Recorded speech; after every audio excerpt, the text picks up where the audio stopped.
O zagueiro Lúcio, pentacampeão mundial pela seleção brasileira, já apresenta melhora no quadro clínico.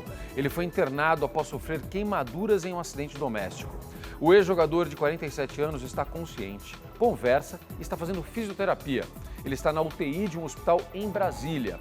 A família do pentacampeão ressalta que a internação na unidade é por uma questão de monitoramento e atenção, mas que Lúcio não corre nenhum risco.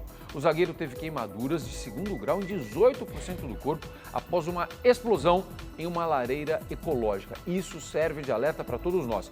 Temperaturas caindo, vamos começar o inverno, muita gente vai usar a lareira, vai usar aquecedor. É aquele momento que a gente deve verificar tudo, ver se a manutenção está ok, se está tudo seguro e tomar muito cuidado.